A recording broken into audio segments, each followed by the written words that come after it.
Welcome to the Skinwalker Debrief. I'm your host, TJ Allard, and I'm one of the executive producers of the new hit TV series on history called The Secret of Skinwalker Ranch.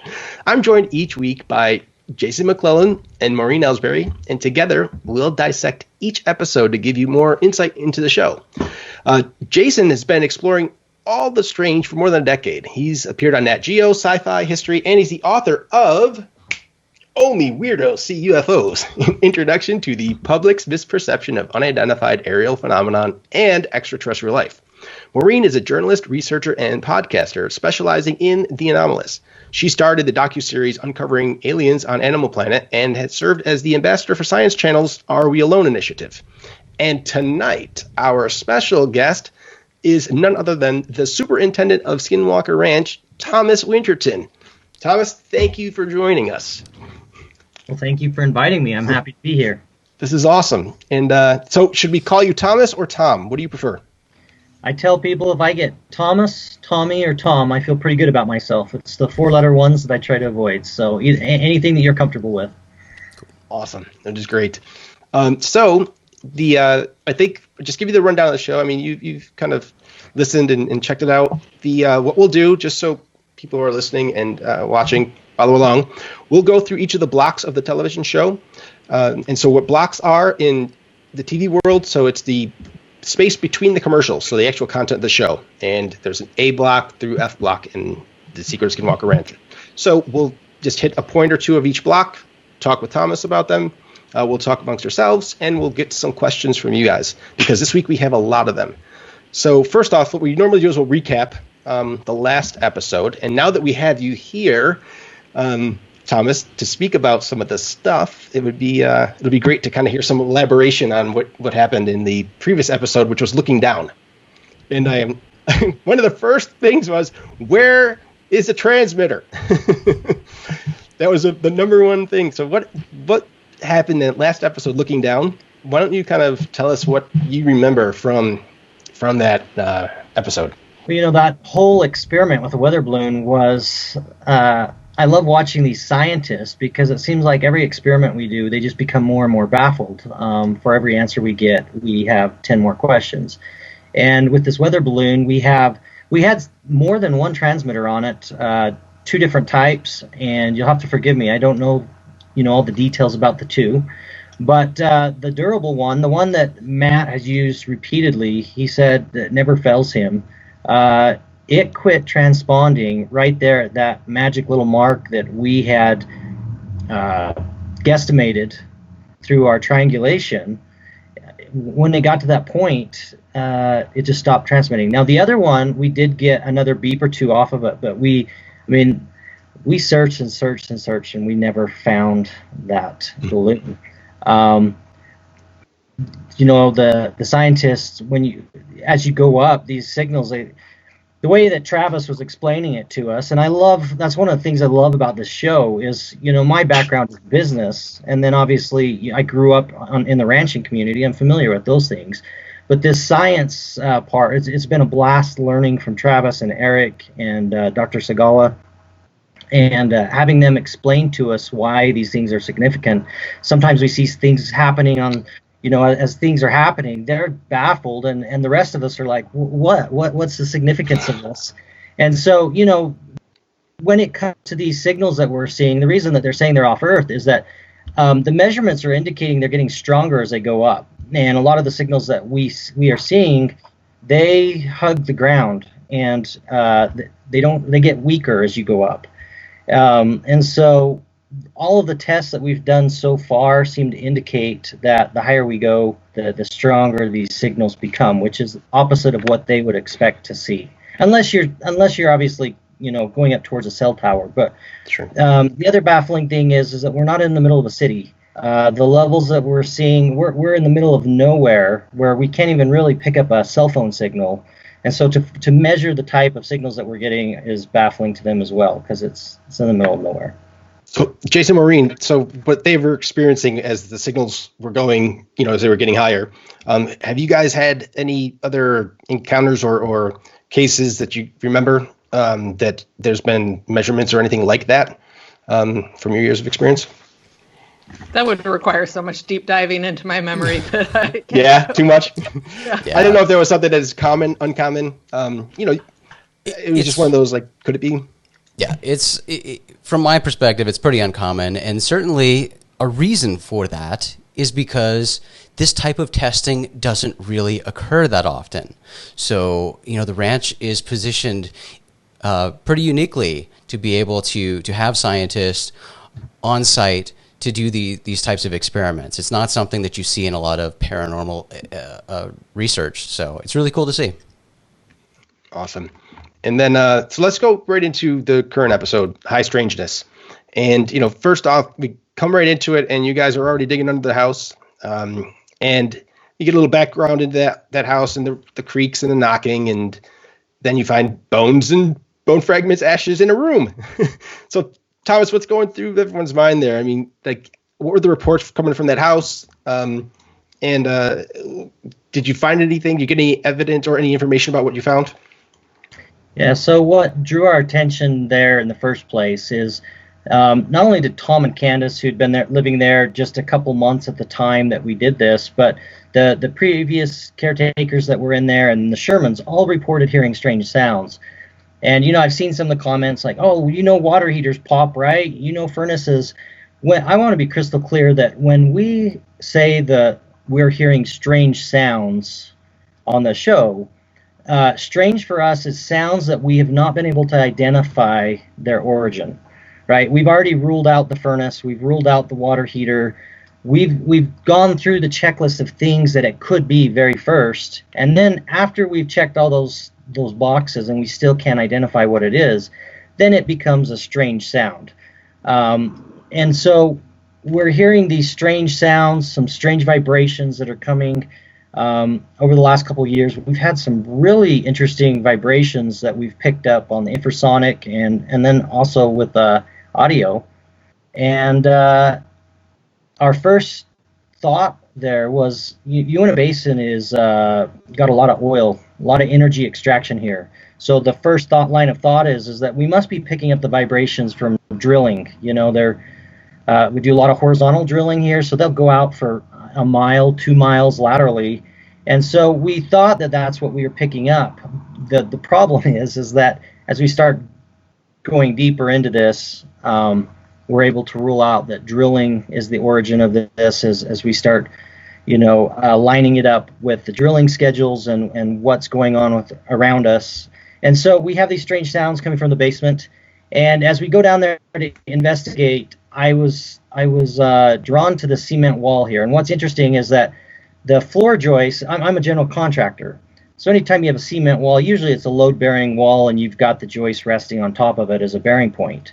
And what I noticed about this is that the floor joists are about, 6-8 inches above the cement. They don't make contact. So then I'm thinking it's a retaining wall, but the joists go this room really does sit almost in the middle of the house. And so it's got house all the way around it on the front, the back, and the two sides. So as I was looking up above between the joists and the cement, I'm thinking that's really peculiar that there would be a cement, like there's obviously some type of room right here because you can see across the top of it that it's cement ceiling. Mm-hmm. And so then the thought from the scientists comes, well, it's possible that if this is a fully encased cement room, it could act like a resonance chamber, which, sounds traveling long distances through the ground can be amplified in this room. And maybe that's the source of the sound that the residents are hearing. And so I went ahead and took a drill and punched a little hole so that we could see just exactly what we were dealing with. And, it was fun that the viewers actually got to see us. That was the first time that we had been able to put a camera or anything in there. So they were witnessing with us. That was the first time that we really were getting to see what was inside. And we have this concrete room. And then obviously you see that pile of debris. Now the interesting thing about this debris is the hole was not there long enough for that debris to be something that had fallen in from the outside. It was far enough into the tank. It wasn't directly below the hole. I really had to stretch my arm in there far to get the camera right above it. And then the rest of the tank was basically spotless. I mean, I don't even recall seeing any spider webs or anything. I mean, this thing was pretty sealed off. And then there's this little pile of debris. So that was odd. I've heard people commenting or read comments like, "Oh, it could be a cistern." Well, it could be. The problem with that, so there's a cistern over by Homestead 2. Thomas, Q cistern is, so people understand, like, a lot of people won't know what a cistern is. Yeah, so it's basically a water tank. The layman terms is just a water tank. There is one pipe that comes in on the back of this. It doesn't go anywhere, and so it's possible it was a cistern. But if that's the case, I don't know how they plan on getting water in or out. There's not like a pipe at the bottom to draw water out of, and there's just no access to this thing. So it's baffling. And these bones and this debris that we saw, you could say, well, maybe a mouse got in there and died. But what you'd find then would be an intact skeleton, right? Like, the bones were pretty mashed up and looked like they'd been crushed up, actually. So how something could just crawl in there and die and us find it the way that it was, it didn't make any sense. Yeah, if it was an animal, the skeleton everything would have decomposed and you would just have a skeleton. And just wanted to let people know, and then I want to get Jason and Maureen's thoughts on this. When Thomas was saying they know every sound or they've identified the sound. So Eric, when I was out there, Eric had showed me a number of times. He basically has a signature, an audio signature of every sound that could possibly be happening. From the vibrations of the poles, he knows what that audio wave looks like. When a car's driving on, one of the 4x4s, whatever, are driving on the ranch, he knows what that audio wave looks like. So it's almost like he has a book, like, oh yeah, that is that's Tom's car. So he knows everything that's going on there. So that's what he's saying. That if they don't know what it is, then that's where they explore. But you guys, what do you think about this? Give me some thoughts. What are your thoughts on the tank, the room? I shared a little bit last week about how it seemed like possibly that was something that was more normally occurring back in the time the house was built. And I'm not saying that from direct, knowledge in terms of contractor side of things. And honestly, like the pile, now the more I think about it, the more I thought, well, it reminds me of, and I don't know how this would get in here, or this is going to sound crazy, but it reminded me of like a disintegrated owl pellet that would have a ton of bones in it. But I don't know where the pipe leads. You said it leads to nowhere. What? So what is it? A disintegrated owl what? Pellet? I don't know what an owl pellet is. What is so that? So it's basically the digestion of an owl. It'll have a ton of little tiny bones in it and other hair and fur that, we used to have to dissect them in high school. And when they fall apart, it looks kind of like the mess that was found in there. But again, what would an owl pellet be doing in a concrete box? So I have no idea what it is, but I was intrigued. And I will say, I saw today a lot of people were commenting about what looked like a coin in there, and I'm assuming that was put in there by you, Thomas, or Travis, or for some reason. So I would for our Thomas. audience. Yeah, so when we first put the camera in there, it was impossible. When we found that pile, it was impossible. We could tell they were bones, but that camera was so interesting that it was hard to get a perspective on what size we were looking at. So I actually reached in there and dropped a quarter so that it could give us reference as to what she's seeing. So I did drop it in there, and it was just purely there so that we could get an idea of what size we were looking at. Right. Yeah. So I think it's mysterious and interesting, and why it's there, and whether it was just somebody doing a really bad job of sealing up a cistern and forgetting to put the actual functioning way to get the water out, or it's something much more mysterious is very curious. And Jason, what about you?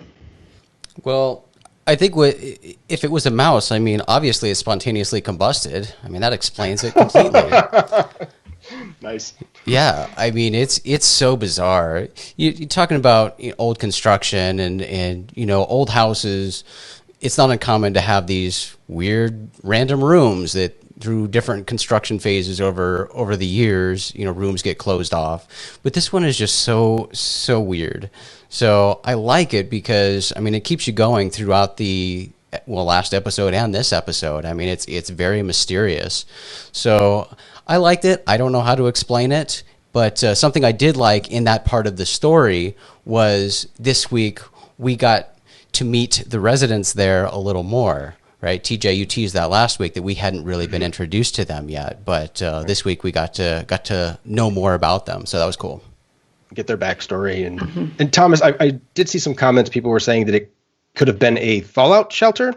Do you know anything about that? Can you rule that out? Well, the only thing that I would rule that out with is, again, the only hole into this place was like 1.5 inch diameter pipe. So that there was no access, even getting inside, there just was no way to access this. So,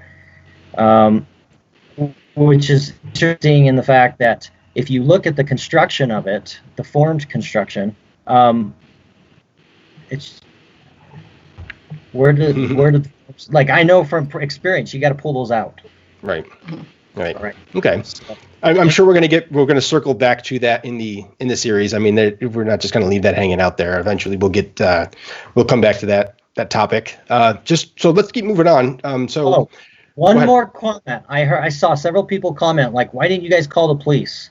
There you go. Confident that they were not human bones, and so therefore we could rule that out.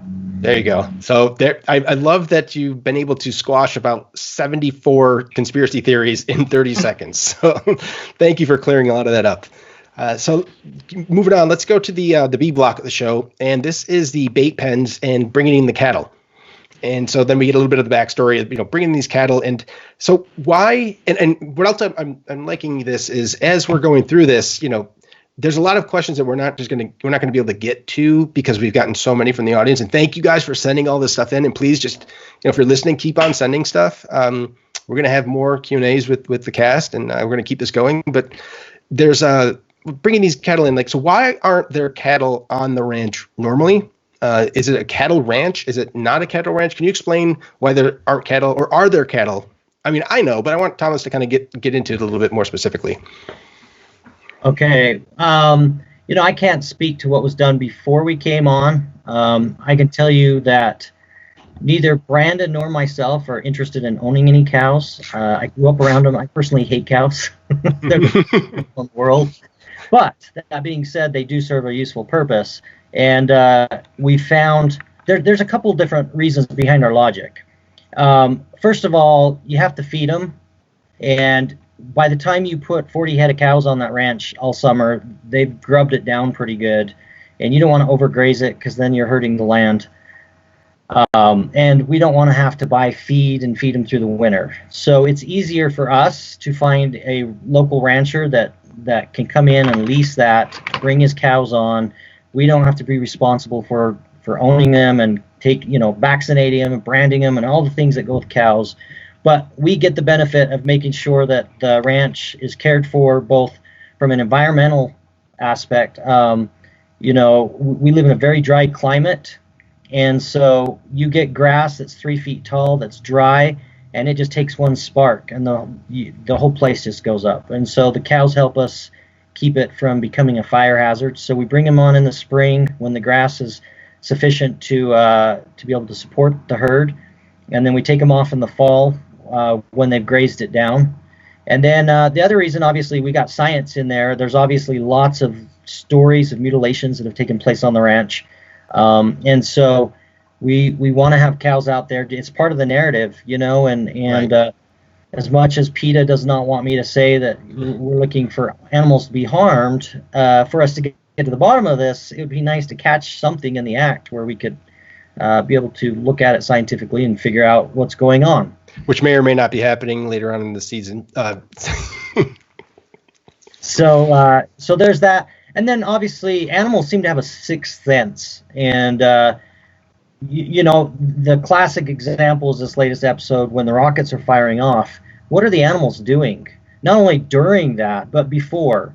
And so we watch them very closely. Do they stick to one part of the ranch more than they go to another part?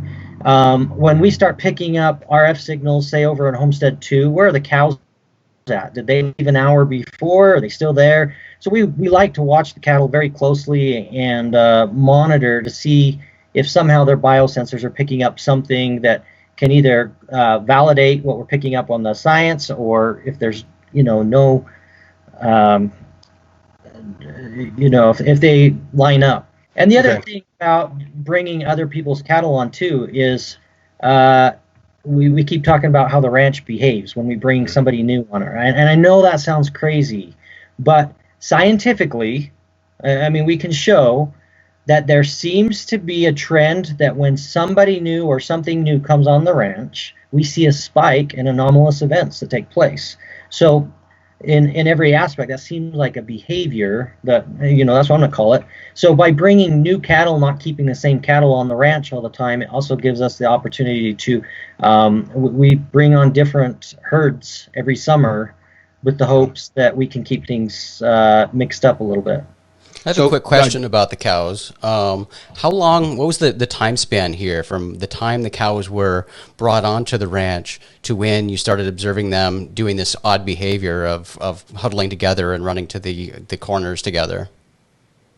That is an excellent question. I don't know if I can actually answer that without getting in trouble with the TJ. Guide me here. Yeah. Let's fair enough. Fair enough. I mean, there's some answers that are going to be revealed, so that we'll kind of get those answers will come in time.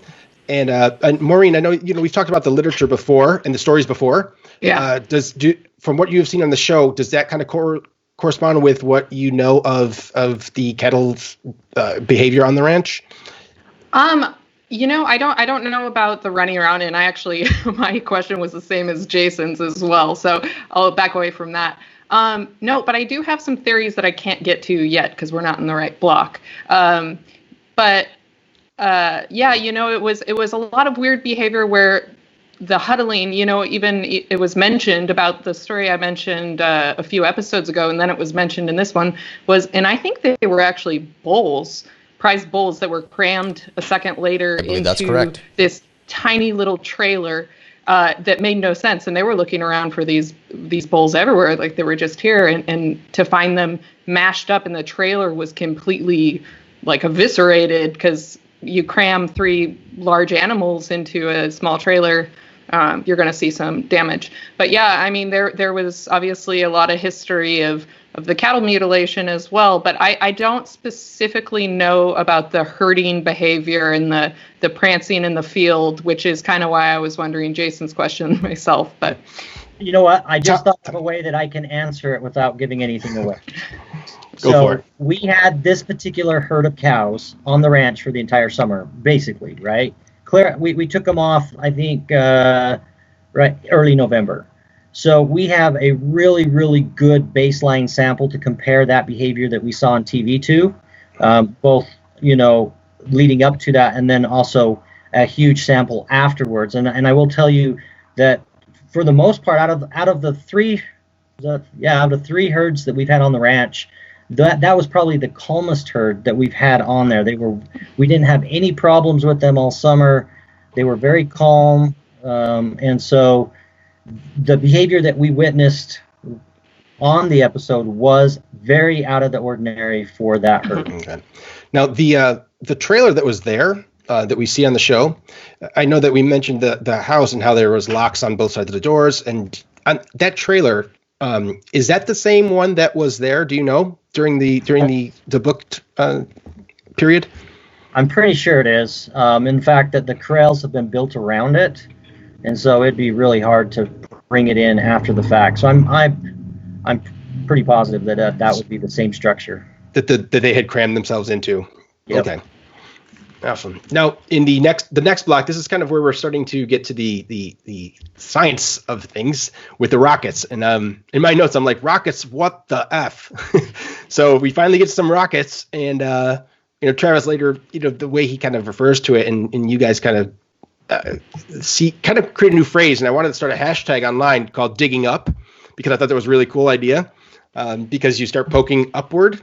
And previously, it's like don't dig, but no one ever clarified if you meant dig up or dig down. And now that you're digging up, there's stuff happening. Why don't you tell us about the experiments that were kind of going on at the time? And I know one of the rockets didn't quite make it, just like the balloon didn't quite make it and it was never found. Right. Yeah, so you could easily say that every experiment that we have done that starts to poke upwards, we have had quite a number of different anomalies take place while that was like with the weather balloon. Interesting thing about that was the one that we let go and just let float away.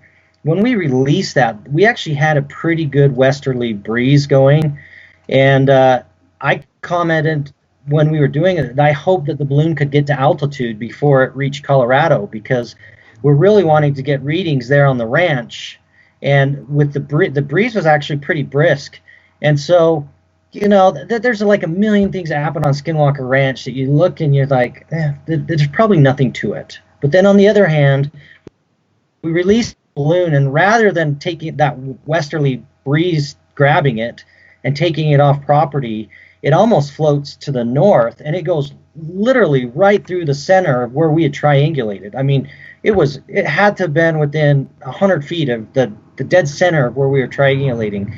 It's little things like that that are very fascinating to me as to why it didn't carry with the breeze and just head to the west. Maybe it got up and there's a north breeze, but almost like it was pulled that way, almost like it was like it was funneled up there. We're watching and it just heads right up for that very point when on the ground. And now I understand like the winds aloft could be doing different things than the winds on the ground, but the winds on the ground were definitely going to the west, and the balloon took off and went to the north, and so that was interesting. Then you get the rockets. And we fire off the first rocket, and obviously the chute doesn't open. And it's kind of funny. That was Jim Segala's personal spectrum analyzer in there. He was kind of upset. He's like, it mangled it. It's his personal one. So poor. But the others were successful. And what they did is they allowed us to get up to a higher altitude and get a reading for, it was a short period of time, but we were able to launch several of them and repeat the experiment and get the same results, which is important. And it also reminds me that the interesting thing about these type of experiments is that one thing we've been able to prove is that they're transient. They're not there all the time. So right. That's notorious. The ranch is notorious for that. Like the phenomenon is transient from everything we know of it at this point. So the rockets, how many would you say were launched throughout that time period? Because on the show you don't get to see, and I want to make this clear. A lot of people criticize like, oh well, it doesn't look like the timing matched, or the timestamp was wrong, or there's only one rocket, or this is TV, and so people have to understand like for the formula is typically 1 minute. Well, nowadays it's even longer. So it used to be 1 minute of content for every 60 minutes filmed. I think that's even pushed longer now. So meaning if you got a camera running for, and I don't know what the ratio is here, but let's just say it's 4 hours. So every 4 hours, you're getting 1 minute for the show. So you got to understand it's all condensed. And just because the timelines don't necessarily match up in the show doesn't mean that it was faked or staged or anything. It's the editing process. So I just want to make that clear because I know there's a lot of questions about it.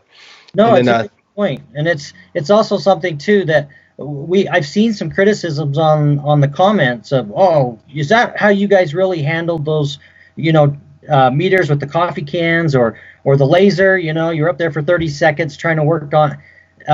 If that's a great point. If you matter of fact, the camping scene with that laser, like 1 minute we're setting up the camping gear and they go up on the hill, and the next minute Dragon's sitting there saying, we got to hurry, the sun's coming up. Like when the laser went down, we spent a lot of time trying to get that stupid thing to work. And we tried the batteries, we tried everything, and it is time consuming. And look, hours of time, not minutes, hours. At the end of the day, you want sexy, right? And so sometimes science doesn't provide the sexiest shots. And there were even times too, like you'll see timestamps on the cameras where when we're dealing with RF signals, well, we've got cameras going, we've got our audio equipment going. They produce signals themselves. And so when we're picking up these anomalies, there were times where the scientists would make them turn everything off because we had to differentiate between what we were producing and what we were picking up from whatever it was we were picking up. And they didn't want that interference from the camera equipment and the microphone equipment. So obviously, if you got to take the cameras down for a few minutes so that they can get a bearing on what's going on without the interference from all of this outside, the stuff we're producing, when you bring them up, there's going to be a difference. The shadows are going to be in a different place and so forth. So absolutely, there's a lot of production that goes into that. Your TV show is screwing up the science, TJ. Right? Come on, science. Damn it. No, science in the shit out of stuff. And observational science takes a long time. And you have to wait and you might get that 1 second of content. And can't stress enough. Nothing is staged. This is what's happening. It just takes a long time to get this stuff. So like you said, shadows might be off, things might be different than you would think in the timeline, but it is in fact really what had happened. Maureen, I know you wanted to comment on something. Was this the block you wanted to comment on? Well, you haven't gotten to the UFO yet. So. Screw it. Let's go. So next block we come back and it's a UFO. Oh my! Yeah. Finally. Maureen, what do you want to say? Come on, I want Maureen to lead the charge here. Okay. The UFO. Well, because I find it interesting, and before anybody jumps down my throat saying that I'm being too much of a debunker, because I'm not trying to debunk it. It's unidentified. I don't know what it is, but I do have some basic Project Blue Book theories that it's interesting that it does behave a bit like ball lightning, and but I understand it's a beautiful sunny day. That's not been unknown to happen. So I had a theory that maybe if there was some sort of, I don't know if you've gone heavy into meteorological data for that time period, if there was some sort of electric current going through the sky at that time, that would also kind of maybe possibly relate to gamma hits and then freak out the cows. So that was kind of my thought. But this is great. We have Thomas to address this too. Off. Yeah. No, Thomas, what do you think? What do you think of Maureen's theory? And tell us about the whole experience. What was happening? What was it like?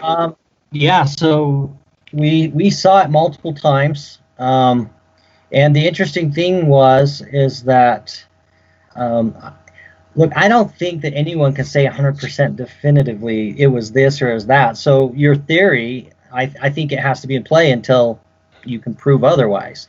That being said, I'll just say that when we went back and analyzed the footage closer, we were able to pick up additional ones, and it's hard because we're at episode 4, and we're getting there. The rest of them. So I don't know if they're going to circle back and show additional. I've told some people, let's get 8 out, and then I'll know what I can say and what I can't say. So let me just say this before we keep going. Let's just say this. So what happened. But we know what happens.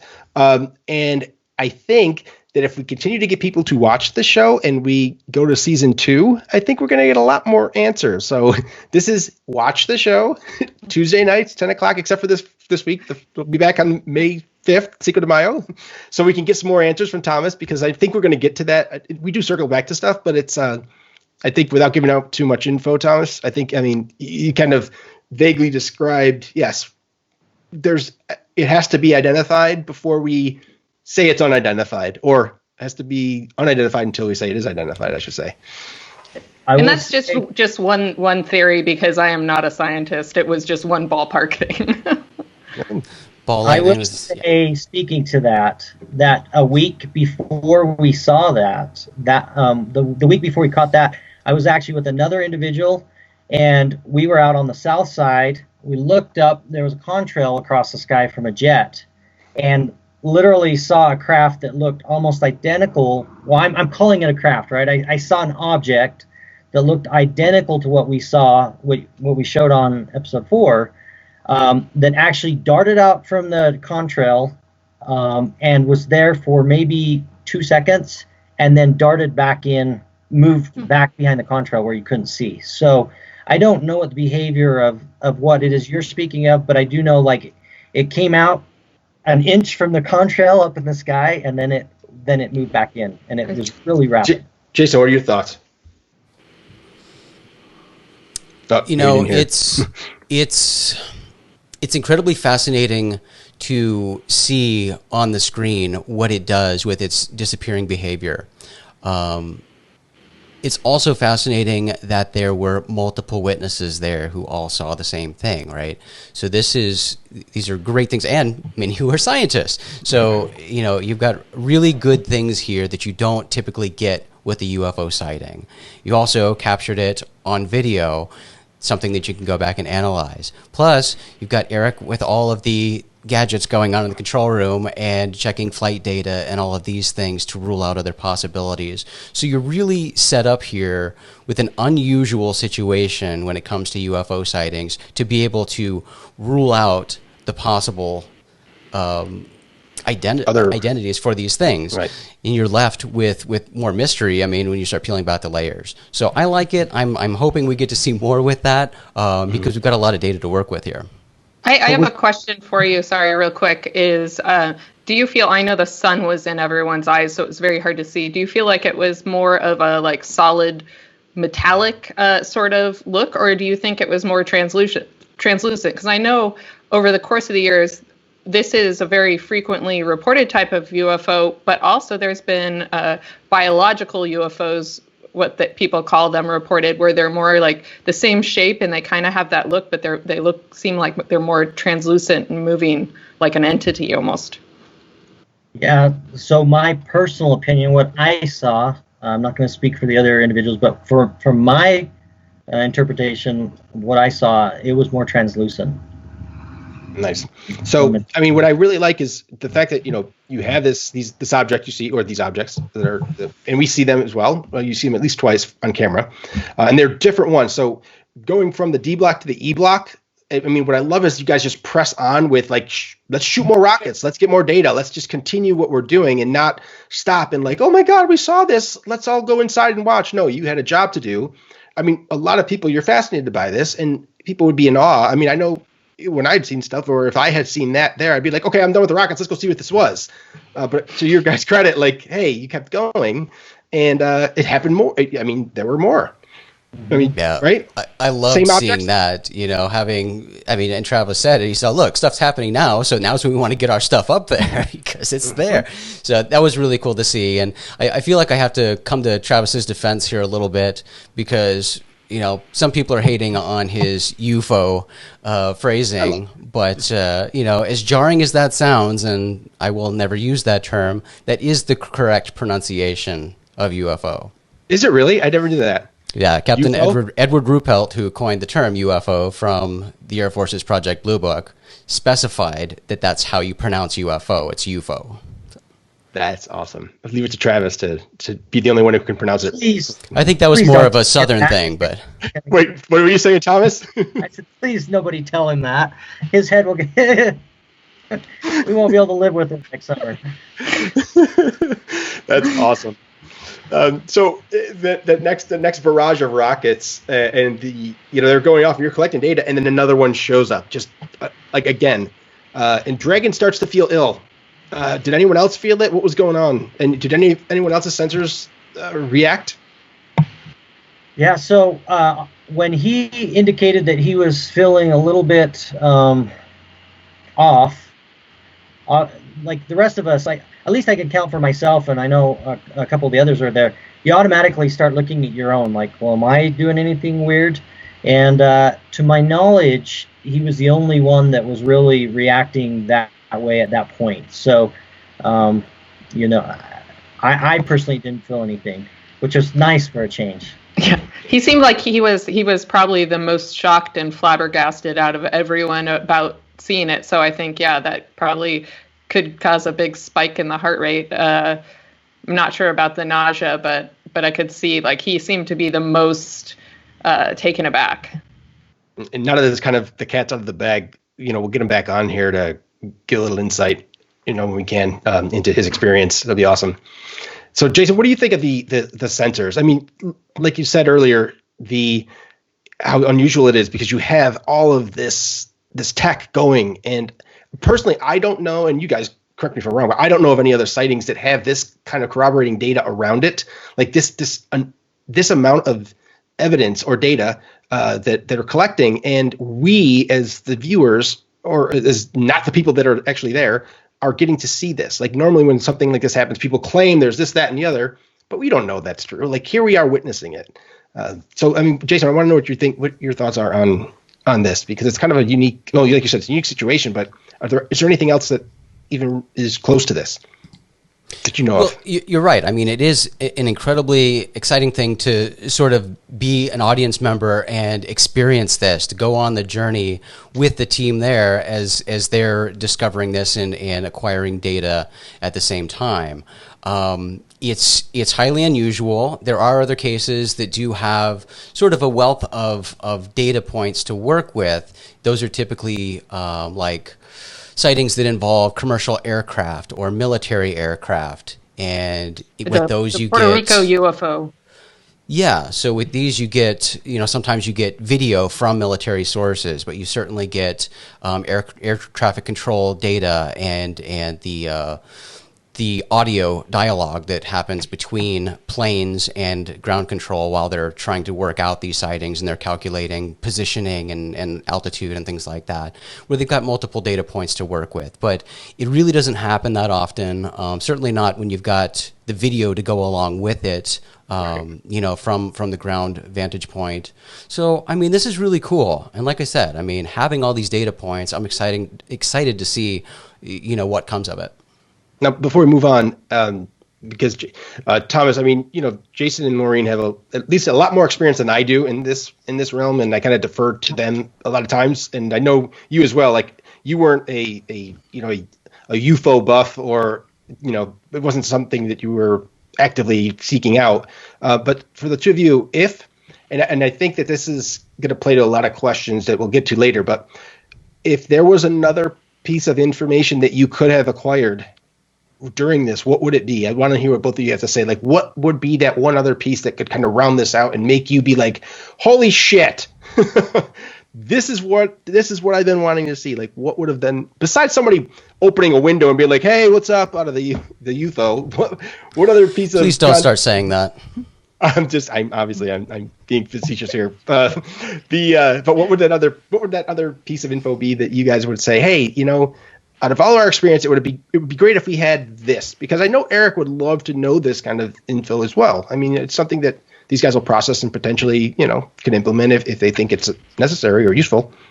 I mean, I think there's a lot of different things that would be helpful to have, but I'm sure that a lot of this we're just not seeing now. So I don't really want to answer that question without seeing like a full report of the scientific study done personally. Okay. And I feel like Jason's going to say, yeah, ditto. Yep, ditto.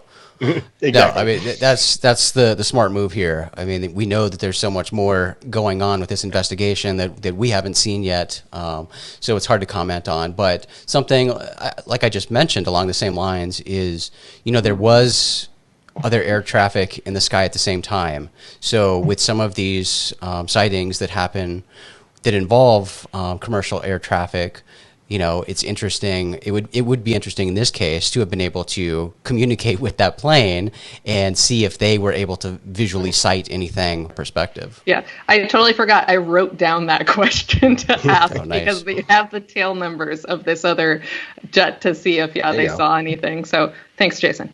Thomas, so going into the next block, this is the part where you guys are all sitting around the F block. You're sitting around and you start discussing the data. You're going over stuff. You're in the command center. And speaking to what they were both just saying, Jason and Maureen, what was going through people's minds? What were the reactions that we didn't get to see? And if you want to address anything that we just talked about, like in terms of other data points that we're not aware of, or the air traffic control, like, these criticisms that people have thrown out online, like, hey, it could have been this, it could have been that. Just because you don't have the tail number doesn't mean that it wasn't an aircraft. Not all aircraft have, if it's military, you may not have a tail number on it. So what do you think what can you say about this stuff?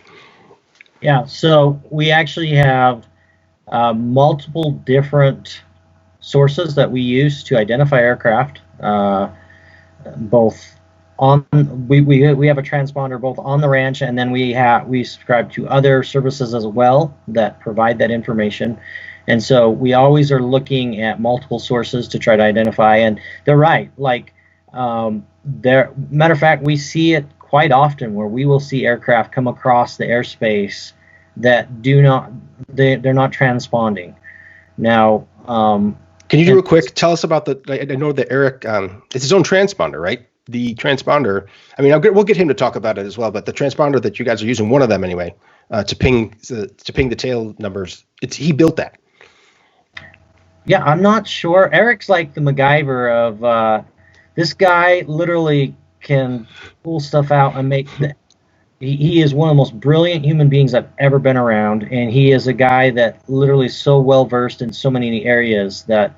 I mean, I go in that lab and watch him put together equipment and sensors and different things.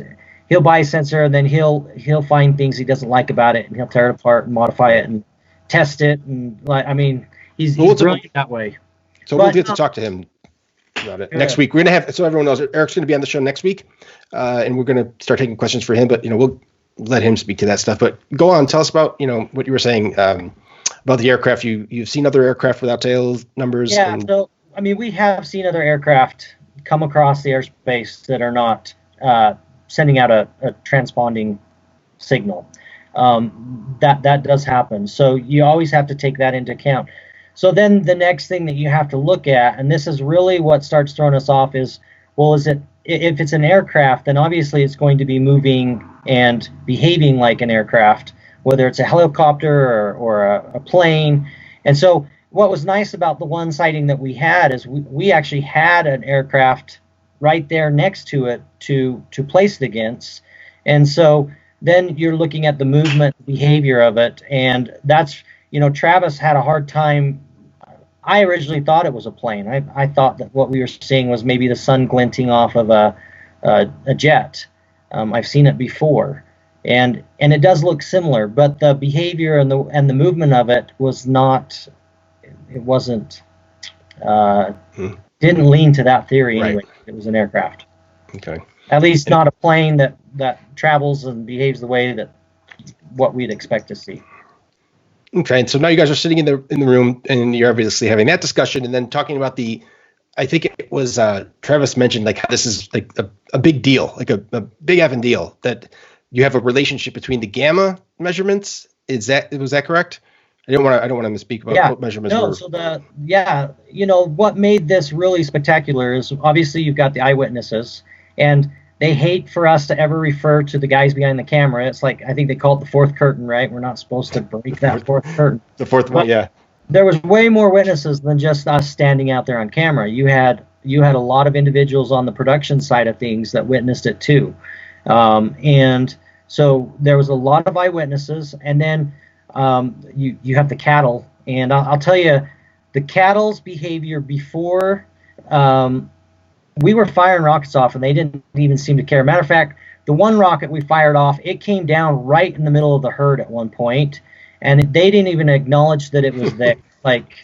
And so the behavior of the herd was very out of the ordinary. Then you start looking at the data on all of the equipment that we put up there, the gamma and the RF. Everything seemed to be just registering high anomalous peaks during that time period right there. And with the rockets, when we start analyzing it, it did look like it corresponded with the altitude of the rocket, which would indicate that there again, altitude was playing into the intensity that we were measuring some of these things. And so it was gamma, right? Is that correct? Yes. So all I think of one of them, all I think of is the Hulk when I think gamma rays, right? You think gamma, and that was their, the mutation or whatever. So Jason, Maureen, what do you know about that? I mean, is that a common thing that the gamma measurement, has that ever been noticed before that either of you are aware of? Is that something that has been measured that you know of? Or I haven't heard it mentioned in any cases, not that I can think of. I was kind of thinking like it was going to be like I don't know, but I always feel like these could be those questions where you're like, you guys know the answers to this. Like, yeah, that was from a blah, blah, blah, blah, blah, blah, blah. And so, I kind of want to make sure that we at least cover that potential to if you guys. So I don't want to skip over something if you know something about this that we're not diving into. And then I know you guys, Travis. It was kind of an awakening for him, he was just like, I can't believe it. He wasn't expecting any of this. Did anyone else on the team have that kind of reaction? Like, I mean, you guys have all had your experiences, but like, what about Dr. Segala? What was his? You didn't really get much of his reaction to it. I see you smile, Thomas. What are your thoughts? Yeah, no, I think everybody in the room was. There were some of us in there that felt validated, and then there were some of us that felt. I know for Travis, this was definitely something new. Same with Dragon. Up to this point, Dragon, and I'll let him speak more for himself, but hadn't had any kind of these experiences before. And so trying to process what they just saw. And the good thing about it is, though, and even though I've had experiences at this point, you still keep going back and double checking, did I really see what I thought I saw? And that discussion in that room, we were actually in that room for a long time, analyzing hours. And so, and part of it was simply because we just keep looking at each other saying, did we really see what we thought we saw?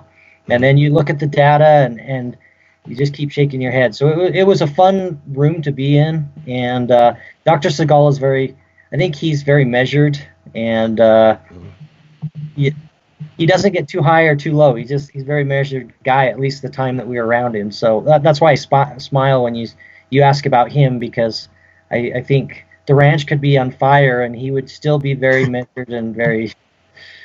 Yes, technically that is on fire and that's burning, and we'll walk steadily over here this way, exit in single file. Yeah, I think that's personality has been kind of established, or at least it's becoming established.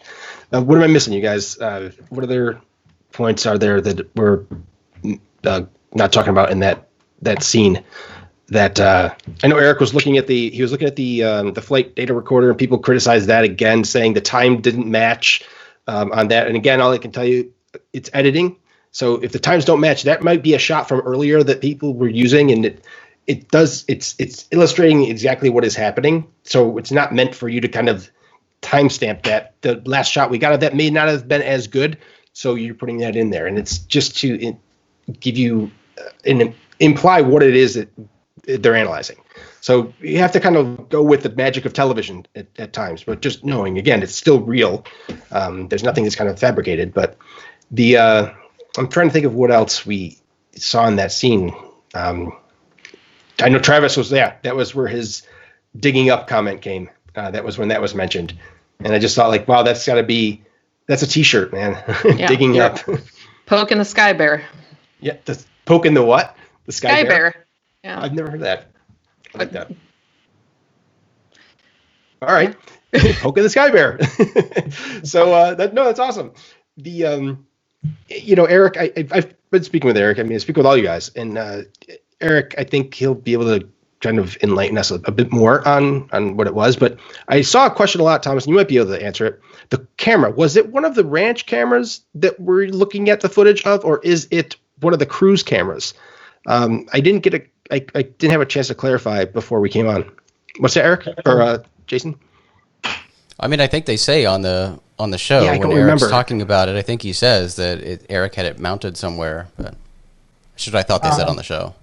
So I believe we picked it up on both. And if you go back and look, when we're very first watching it, if you see it's kind of shaky a little bit, I believe that was the camera that they were holding, the actual production cameras. And then we obviously go back into the command center, the command room, the control room. Sorry, and at that point we're looking at footage that came from the surveillance cameers. Okay. I mean, yeah, because it's pretty awesome to have multiple shots and angles. Multiple camera, yep. And the I mean, you can see that shot clearly. Somebody pans up with that camera. That's why it looked like it was a handheld. Someone was controlling that. It almost like missed the zoom, but they got it, which was great.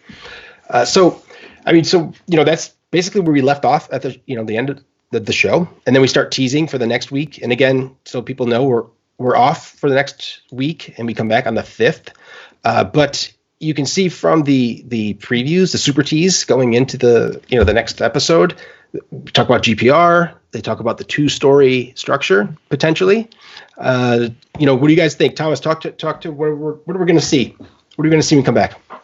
That you can tell us without giving away too much. Like, I won't give any spoilers, but I will say, out of all, look, episode 4 was awesome. I mean, we saw a UFO or UFO. We collected some great data. So 4 was a great episode, but I think as far as like the actual substance, 5 is the one I'm the most excited about out of the entire season. Everything that takes place. I think that some of the stuff that will be revealed in episode 5 is some of the most meaningful and significant data that or indication of what we're picking up at the ranch that we'll release all season. I've been stoked for 5 since we filmed. Awesome. That's great to hear. I didn't know it was 5 then. I just knew what we picked up, and I know that judging from the super tease that we saw, I know for a fact that it's at least going to be addressed in 5, and I'm super stoked. Well, you just super teased the super tease. I'm excited. Right? No, when I saw the ground penetrating radar, I got really excited. Yeah, those guys came out. Thomas, tell us just real quick without going into too much like with the spoilers, but how long were these there was another thing I see, a lot of times these guys are just coming out there for a few minutes and they get out there and it looks like, oh yeah, they just did this entire thing in 2 hours. Or the example is with the drone, the guy with the drone. It looks like he was only there for, a couple hours, did his thing, batteries died, and that was it. I mean, but that's an entire day. I mean, that's a long day. You're talking 8-10 hours. So like with the GPR guys, how long would you say they were out there for? I mean, you're talking 1 day, multiple days? Multiple days. Yeah.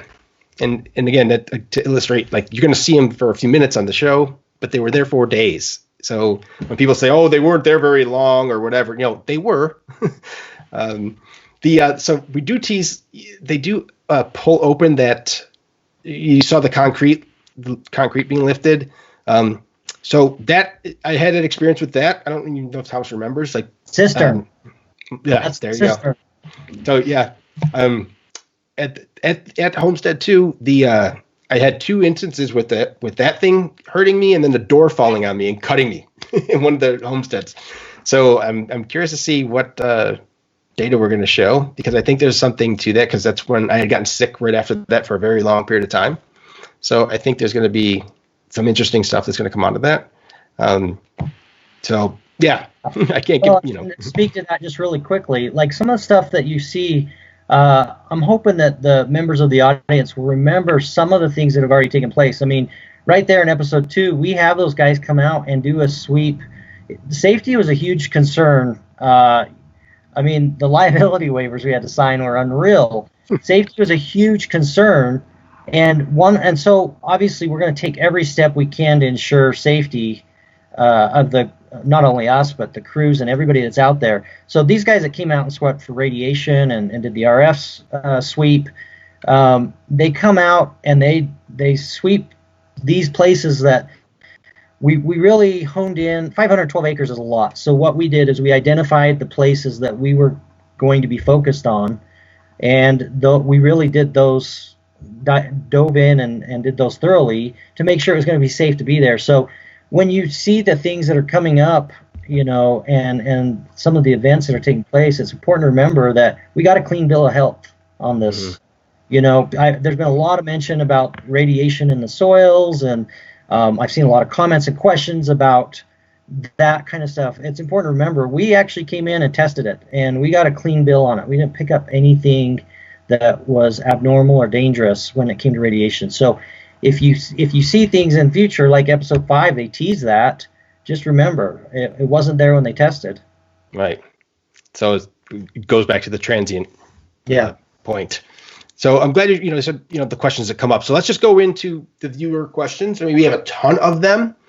We'll just kind of rapid fire, just rattle them off, Thomas, and obviously Jason, Maureen, chime in at any point, elaborate on them, whatever. But I know Thomas. Certainly, I think through the course of our discussion already, I think Thomas has already knocked a lot of them out. Yeah, for sure. Yeah, exactly. And we knew it was going to happen. I mean, there's some we'll be able to kind of go gloss over because you've already answered. So let me just go right into it. I mean, we kind of compile them from the email. People submit them via email in the Facebook group as well. They'll put things in the comments. We'll get some from YouTube in the comment section and on Twitter. So please keep them coming, especially these next couple of weeks. So since we're off for a week, we're going to try to take a lot of questions, science related, so that we can maybe have Eric on for 2 episodes, which would be great because it would give people some real in-depth answers. And if you know Eric, he loves to go into detail on stuff. And he always puts these great analogies to things that kind of make concepts click in your head. I mean, Thomas, you know this, like he just has a great way of speaking to you. So on the science related stuff, we'll be able to, please just keep them coming and we'll get to them. But so Thomas, let's go into the first few from emails here. Okay. So we have right off the bat, has any attempt been made? This is from Jordan via email. Has any attempt been made to contact the phenomenon rather than the passive studying by science observation? So has there been any more attempts to contact?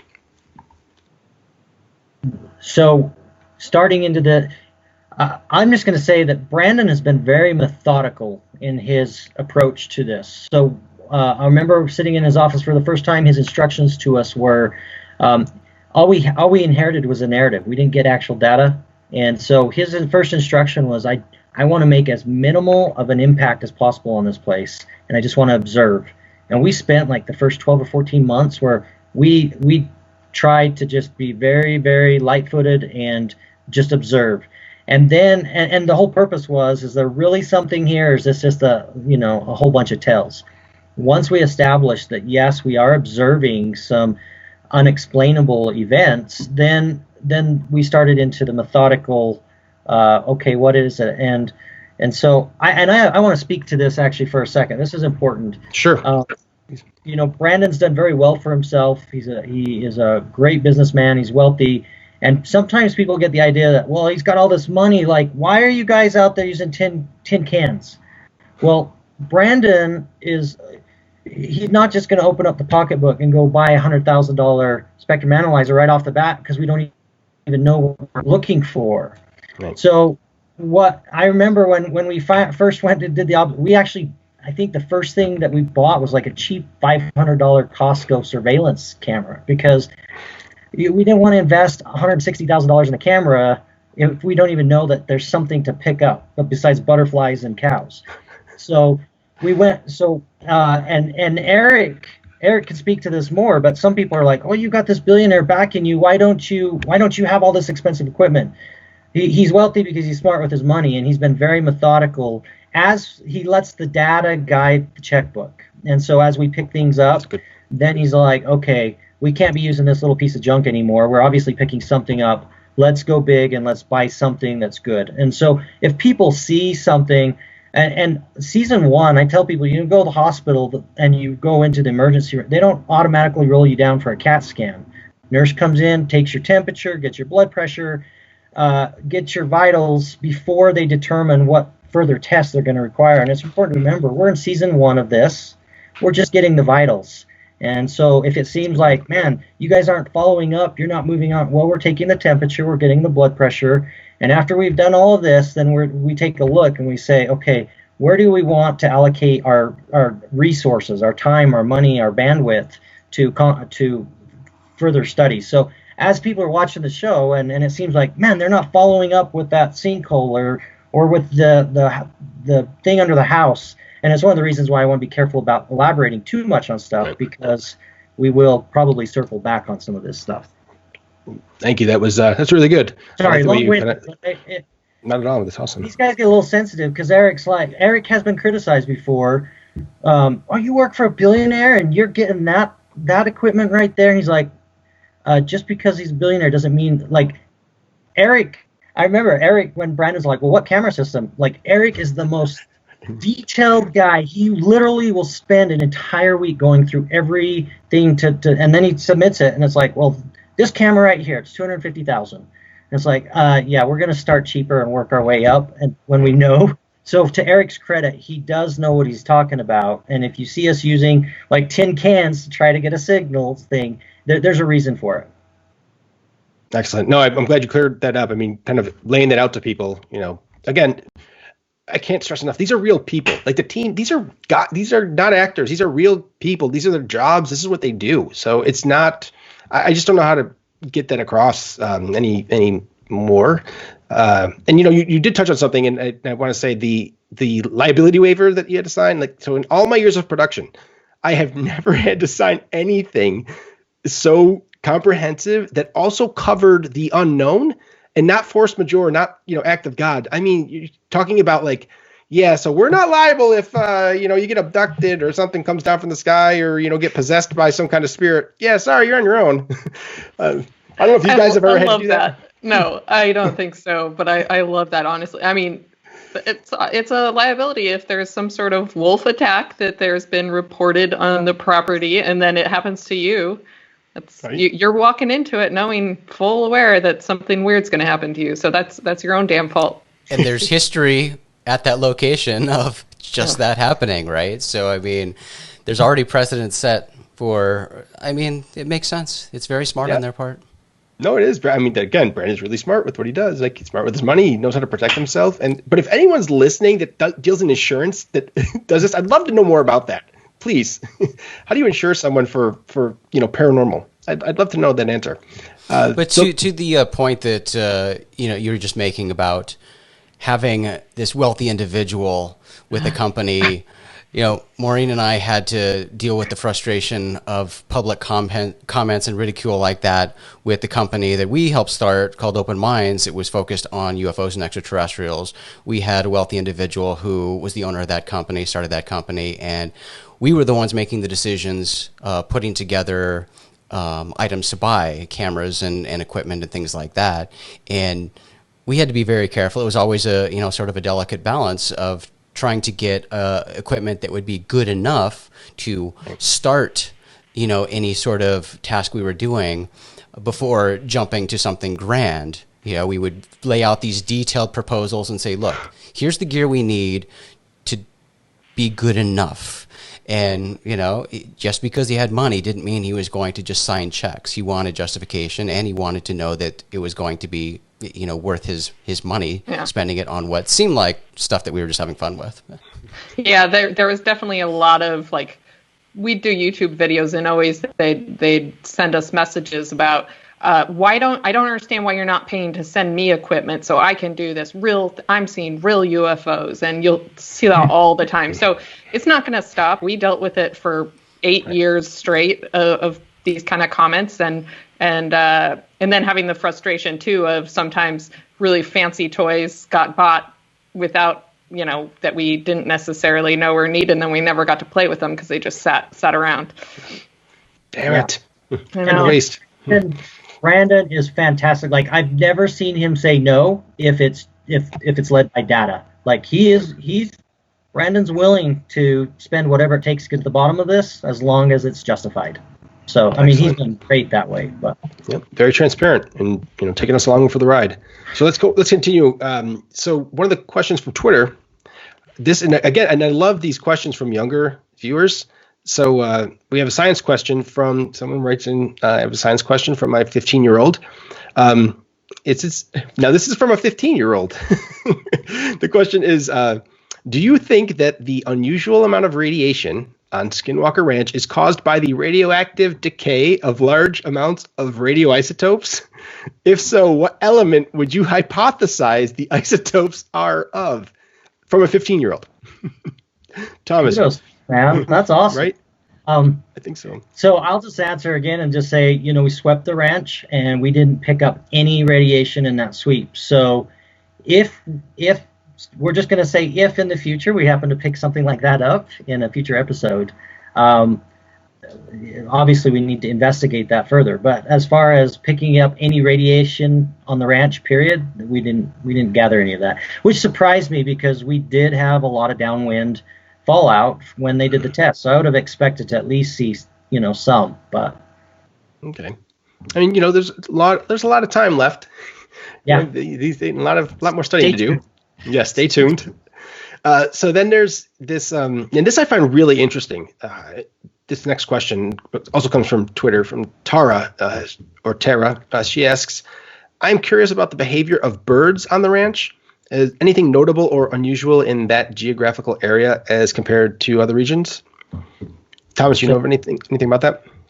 Yeah, so we've actually had numerous events corresponding with birds. Matter of fact, there's a picture that's been used several times in the episodes. It shows Brandon standing in the trees holding up a tri-field meter. Mm-hmm. I believe it was actually that event that we're standing over at home and the birds are chirping, and all of a sudden they go crazy, and then the RF spike hits on the meter. And we have observed that now numerous times. I was over at Homestead 2 tending water at one point, and the crow, there was probably 200 or 300 crows out there in the trees just squawking and going crazy. And then there again, they increase in volume and they'll go dead silent, and it's all corresponding with what's going on with the tri-field meter. So something there with the birds, there again, another biosensor picking up what's going on through the air. But absolutely, we have multiple events where we can directly coordinate, like the birds either stopped chirping or started chirping, corresponding with the readings that we're getting on the tri-field, the spikes. What's a tri-field? Can you tell us what a tri-field meter is for those listening that don't know? Yeah, so the tri-field meters that we use, they actually have numerous settings, but a lot of times we just click it over to radio frequencies. And so it's just scanning across all of the radio frequencies, and it's just giving us a reading as to whether there's RF radio frequency in the area. And it measures the level of that. And, you know, your cell phone puts it off. It's kind of cool if you put it up close to your cell phone and you send a text, it'll spike. So anything that's putting off a radio signal, whether it's a cell phone or Wi-Fi, anything will cause that RF or tri-field meter, which is measuring RF, to pick that up. Awesome. Anything about the reason I was curious about the birds because of magnetism? I know, aren't birds attracted? Isn't that how they do their migrations? I mean, don't they use magnetism to find things and to navigate? Does anyone know that? No? Am I on here? Actually, it's the magnetic poles that they base their migration patterns on. Okay. Yeah, that's why I was curious. The magnetism, if there's any, because of the magnetic anomalies that, that have supposedly occurred there, that, we'll get to the bottom of at some point, I'm sure. Now we have the next, it says, and this, Thomas, I think this is going to be something, that you are going to want to address, because people have asked you, and you've shared it online, about being followed home with hitchhikers. So someone from Ken from Twitter asks, Tom, my question is, why do you think something follows people home after they visit? What do you think that is? And that kind of goes into, just keep going, that goes into somebody else asking, about your hitchhiking experience stories, because they've got a few of them. So the question, why do you think something follows people home after they visit, and what do you think it is? And then can you tell us a little bit about your other hitchhiker stories? Sure. I think out of everything, this is the one that drives me the most crazy. And it's because psychology is one of my favorite, it's one of my passions. And you start diving in and you start thinking, you've got your change blindness. You go buy a white Jeep Cherokee, and the next day suddenly everybody else bought one too, right? You didn't notice it before you bought one. And so I look back, and this is the part that drives me crazy, is it's like, is it that I didn't have these experiences before I started on the ranch? Or is it simply that I got on the ranch and I started to become more observant to that type of activity? So therefore I pick it up. People that have an experience, is it just that now their reticular activating system is now letting that through and they're now observing it? It was there the whole time, but they didn't see it before. Mm-hmm. So that's the part that drives me nuts, is that I really go back and forth, and I'm like, is it just I didn't notice it before the ranch, and then I start working on the ranch and I start noticing it? Or did it really uptick? And that being said, there are a few incidents that have happened at my home that I can honestly say it never happened before I became associated with the ranch. Now, I shared that with that video of my car and the windows going down, not to convince anybody, because I can't prove that my key fob was on my nightstand. I can't prove that I didn't go turn the camera off and run out, roll the windows down, and run back in the house. Actually, I can prove that. You know, I actually have cameras on every because of some things that have happened associated with the ranch, and I'll just say that we've had some scary things happen to our family I refuse to talk about in public. I won't. As far as the cameras going down, that is not the first time that one camera.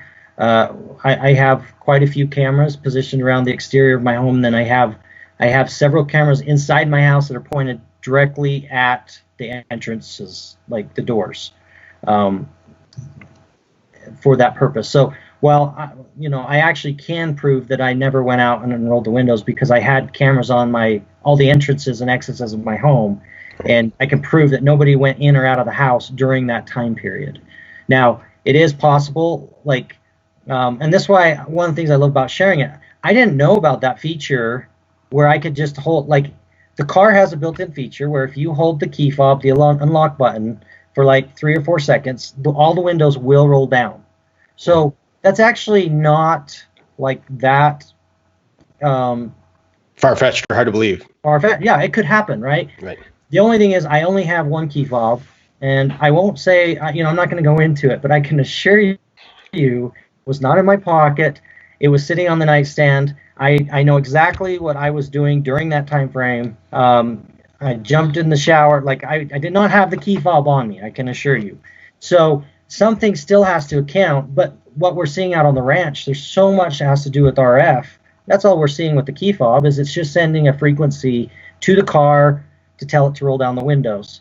So the car has that feature, but I did not activate the feature. So where did it come from? And then why did just that one camera on the car, none of the other cameras in my home, not a single one even so much as glitched during that time frame? And so only the camera facing the car goes down for those few minutes, and when it comes back up, the windows are down. That's not the only time that has happened. We had a serious incident happen at our home that resulted in us actually having to call authorities. And coincidentally enough, the very place that took place in my yard, that particular camera was down for a few minutes prior to that event taking place. And those kind of things are ones that scare the hell out of me, frankly. And I won't talk about them because there's a lot there. When you start dealing with insurance companies and all kinds of stuff, I just don't want to go there, right? Right. But I will say that that's not the first time these cameras have gone down, and they correspond with other events that I can prove wasn't any of us. And so that you start to look at that and say, well, what's going on here, and why did that happen? I didn't have these things happen before I started working on the ranch. Right. My life was actually pretty. I'm a businessman. I was president of Rotary Club. I'm president of a nonprofit humanitarian, international humanitarian. I was just a regular person, and then I start working on the ranch, and I enter this twilight zone where things start happening that I can't explain. And I will share some of them as time goes on. And my point to sharing them is simply a point of, hey, this is what's happening. I'm not here to convince people because, like I said, there's no way to provide proof for some of this. It's just, it's enough now that I don't know what it is. I do know that, again, I've lost count the number of individuals that come to the ranch. I think I heard you mention before, TJ, that you had things happen after you left. Yep. You start to compile the data points. One by itself can be a coincidence, maybe tens of coincidences. You start getting up to 20 and 30 and 40. You have to start saying there's got to be something to this, because the numbers are just pointing. Well, we're getting a fingerprint of something here. Right. I mean, I can attest to being some hitchhiker coming home with me. I mean, back to the East Coast. I actually have video of a couple of instances that I caught, because I would always get frustrated my entire life. It's always like, I've never seen a UFO. I've never seen anything out of the ordinary or anything like that. And I would get frustrated because, being someone who works in television, everybody has a high definition camera in their pocket. And I'm always frustrated as to why aren't there more high quality videos? And I was always looking up. And then once I went to the ranch and came back, it was like a light switch had been flipped on. And I was seeing things so often that I would walk around with my camera in my hand. And it could be like you were saying, well, maybe it was happening before and I just wasn't paying attention or didn't know what to look for. But I've seen things. I mean, I'm talking on 45th Street in New York City. Things with multiple witnesses and video. And I'm like, you've got to be kidding me. This stuff doesn't happen to me. So yeah, and a lot of other strange occurrences, I'm sure at some point I'll get to, but there's something, I don't know. Electronic. I'll just share, they asked for additional, and I said I have many, I do. I'll just say, if I was to group them into, I didn't know my car had this capability, but I find out it could just be a simple RF anomaly, right? Even the camera, that could be, the things that have happened, there could be a logical explanation for every single one of them. But we have had our televisions turn themselves on in the middle of the night and have messages scroll across the screen. We've had our phones taken where we lose control of them and they start doing all kinds of weird stuff. We've had, like, our electronic devices. Sometimes I feel like we're in Transformers, right? Like, where all the appliances and stuff start acting and behaving like robots. So electronics in my home, my kids will just tell you, we've just learned, like, the abnormal is normal at our house now. And it all started after I started working at the ranch. I'm with you. I mean, the same thing. I've always been a tech nerd. And when I came back from Skinwalker the first time, I mean, I've been there multiple times, but since that first time, my wife is always like, what are you doing to your computer? What are you doing to things? Why does everything break when you touch it? I'm the guy they ask to fix things or help, programming VCR kind of stuff, and or fix my computer. And now I don't even want to touch anything because everything I touch, something goes wrong. So I don't know. I mean, Jason, Maureen, please chime in here. What have you heard of these stories? I mean, I'm sure you've heard these stories before, but is it just Skinwalker, or are there other? I think that's a general paranormal thing. And a lot of people say, be careful what you do and where you go to because it could follow you home. And I know that's true for a lot of people, and that's especially in, I think, more tending towards the ghost realm of paranormal experiences. Usually happens a lot, and I know people it's happened to. So. And again, with the UFOs, it's like once you see it, once it rains, it pours, And I think that goes for Jason and myself as well, too. Once we started getting more involved in this field, strange occurrences start happening, and you start noticing things, you start seeing things more often, and it's surprising. And I know certain people then you look at that just seem to always have a million sightings, and it's like, what are they doing? They're more aware and paying attention to it, and something weird's happening overall, and it's a really weird phenomena. So let's continue with these questions. Thomas, thanks for sharing all that with us. Really, I know it's hard. There's a lot of scary stuff, especially having a family and everything. I know it's hard that I don't know, at least for me as well. Anyway, moving on. So next one. Oh, this is great. And I guess we did kind of touch on it, but I got to read this because it's from a guy named Mr. Physics on Twitter. And he asks us, did the cattle witness the first rocket launch? Could that have spooked them? How did their time of strange activity correlate to the human activities with the rockets? I know we touched on it, and there's a lot we can't get into, but yeah, you know what? Never mind. I think we beat that one to death. The baseline was established. They were definitely acting out of the ordinary. Yep. And it was not related to rockets. Okay. Now, we have I'm trying to find another one that we haven't covered here. Here's a great one, Thomas. This is from Unknown, but the question came in, again, I think it's still from Twitter. they ask, how does your faith impact how you view and respond to the strangeness? Wow. I think of everything that's taken place, my injury, the things I've witnessed out on the ranch. I've always been very, very religious my whole life, and the ranch has challenged just about every aspect of my belief system, and I'm just going to say that that's probably been the biggest challenge for me, being associated with the ranch, is trying to reconcile the belief system that I held before with the things that I see now.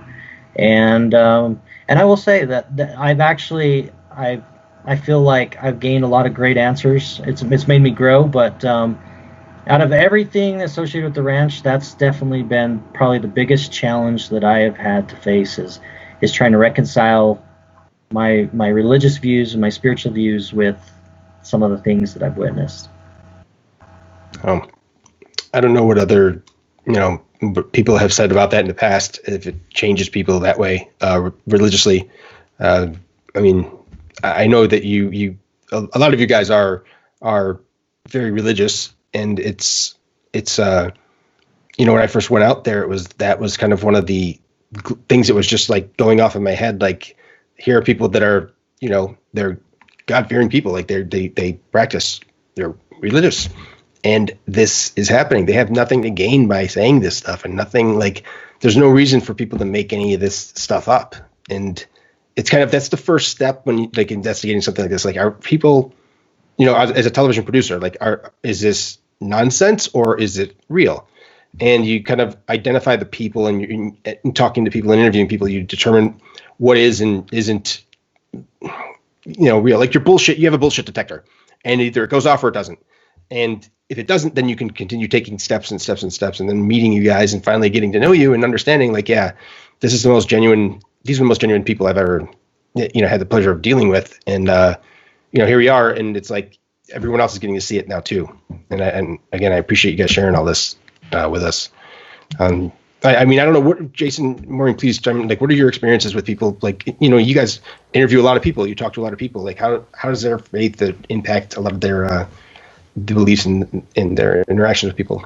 Yeah, it's a pretty normal response for anybody who experiences something that they really can't explain, something that is out of their ordinary for them, and something that, frankly, basically shatters what they held as reality. You have these life-changing experiences that you can't explain. It really changes your worldview, the reality you thought you lived in. You thought you had these answers and this defined reality, explained by belief systems in many cases, and then things happen that are outside of that. A lot of people can't handle it, and it's sort of, especially in the UFO world, it's not uncommon for people to just completely abandon their faith based on the experiences they've had.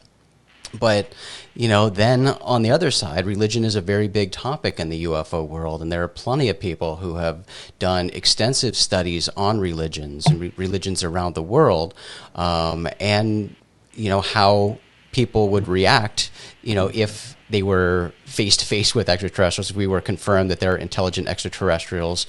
So this is a topic that is touched on a lot. There's some great books out there, some great studies that have been done, but by and large, it's a normal thing in this field, and it's understandable because, again, when the world you thought, or the universe, the reality you thought you knew existed, all of a sudden doesn't exist anymore, you have to reevaluate things, and it affects people in different ways. It's individual. It's very individualized. Mm-hmm. Yeah, adding to Jason's point, like he mentioned, it's a huge question, and it's one we commonly get, is what would happen to world's religions if we discovered intelligent extraterrestrial life was out there. But even the Vatican has their own space observatory where they actively search for extraterrestrial life. So, on the one hand, I feel like a mindset and a religion, like he said, it's per person, so it's individualized. But I could see, I'm not specific, I was raised Catholic, but I'm not really religious now, but I could see that somehow other species, extraterrestrial life, could be encapsulated into people's religious beliefs. It would just take time for them to figure out, the way behind it a little bit, so to speak. Mm-hmm. Nice. Yeah, I feel like this is a topic we could go on for hours. So moving on, I feel like we've gotten a little serious here. And let's go to the last question we have from Twitter, which is great. Is I find this funny because I didn't really know exactly a lot about these things, but the question, we don't know who it's from. Again, it says, do you know of any experiments using mind expanding techniques like ayahuasca or DMT on the ranch? Thomas. No. And scene. That's great. I know that they've been talked about, but no. Right.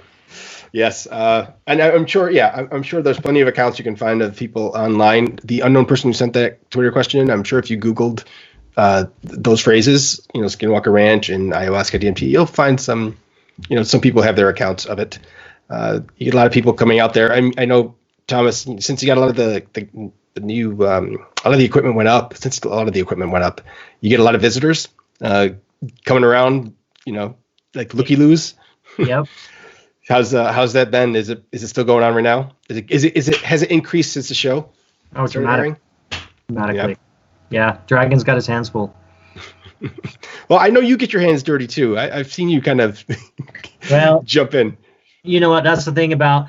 I've seen people criticize some of us for the emotion or the drama, and what they don't realize is that the History Channel, Prometheus, was invited guests to come in on an investigation that was already taking place, and Brandon assembled. We joke, this hodgepodge of individuals, different backgrounds, but all of us are very good at whatever it is that we specialize in, and we complement each other well. And we're like a family, and so I pitch in and help on security on a regular basis, and likewise, just this past week, Dragon came out and helped me. We were moving a few cameras and different things around and installing some new poles and stuff, and he spent the whole day with me installing cameras and running wire and doing that kind of stuff. So we all pitch in and just help where it's needed, and we just all help each other. Nice. That's the glamour of television that no one knows. Like, yeah, they make it look so pretty on TV, but there's a lot of work that goes into this, and you guys are still busting your ass out there. It is your job. This is what you do. So, the glamour of TV is when you're standing in 2 feet of mud holding a bounce card in a jungle somewhere. Like, wow, I'm so happy I'm working in television. When you're knee deep in cement, pouring cement, or putting up poles, it's like, yeah, awesome TV. Well, I'm so happy that you're having Eric on next week, because the science has been ongoing since Brandon bought it in one form or another. And just because the cameras pack up and go home from the network doesn't mean the science stops. We continue, right. And Eric will probably tell you it was very challenging to try and incorporate having people there. It posed a whole new set of challenges having a film crew on site, because you had to accommodate that as well. And so I'll say that we probably get more done and are able to do better science and more science when the cameras aren't there than when they are. But you know what? I think it's very, very important. And Brandon felt the same way. And I remember having lots of discussions once we determined that there was something going on at the ranch. Then the discussion turned, and it was like, Bigelow had his philosophy on the data, and that was to keep it very confidential. We don't know what he did or did not have, but once we established that we are seeing something unique here at the ranch, then it becomes, well, what do we do with it? Do we hang on to it to ourselves? Do we keep it quiet? Do we release it to the public? And I love Brandon because he's so collaborative, and he feels like the more set of eyes you put on a problem, the quicker you're going to find an answer. And he's very transparent and open. And so then it's like, well, all right, so we want to share this and see what we're seeing. And if you told me the discussion of a TV show never even came up when at the beginning, like if you told me 2 years, 3 years ago, I remember when you first pitched. Yeah, I mean, you were really the start of it, TJ, because I remember you reached out to me on Messenger, and then it evolved into a phone call, and you pitched it, and I remember kind of rolling my eyes, thinking that's absolutely stupid. I remember. Yes. No way we're gonna do a TV show on this, and so that was never our ambition. Or so anyway, it's been a journey. No, this is a great way to kind of cap it off, and teasing into Eric. I mean, Eric's going to come on next week, and we're going to have a lot more questions for him. Thomas, thanks, man, for spending time with us. Sharing your stories. This is awesome. I know people are going to have some more questions for you, I'm sure. So we got to have you back later date again. Okay. No, I enjoy it. The editors have quite a job cut out for them trying to keep it scientifically sound without making it so boring that we all fall asleep at night watching it. And so there's sometimes when I see things going and I'm like, oh my gosh, I'd love to be able to expound on that because there's so much more to the story. Yeah, absolutely. And we'll get to it. Hopefully this goes on for a while. Thank you. Thanks again. Yeah, thank you. You guys, so and next week, like we were just saying, next week, even though the show's not on, we'll have Eric Bard on, and we'll take as many questions as we can get in, keep them as long as we can. We'll work them really hard, and we'll make it 2 episodes out of it, so that we'll be able to bridge that gap of the week off, and then we'll come back with episode 5, which is Thomas's favorite episode, which I love. That sounds great. The data. Nice. I don't know about the episode like being the most entertaining, although I think it is. I don't know. I'm just saying like the data. Okay, so there for the record, yes. So episode 5, season 1, episode 5, Dangerous Curves, and it is on May 5, Cinco de Mayo. So that's awesome. And it's the day after Maureen's birthday, May 4th, right? Yep. May the 4th be with you. Is that what it is? Yes, Star Wars Day. Nice, Star Wars Day. That'll be awesome. So, but again, thanks, Thomas. And so please, if you want to reach us, send us questions and stuff. Jason always has it off the top of his head. I know he's Jason, where's the best places to reach us?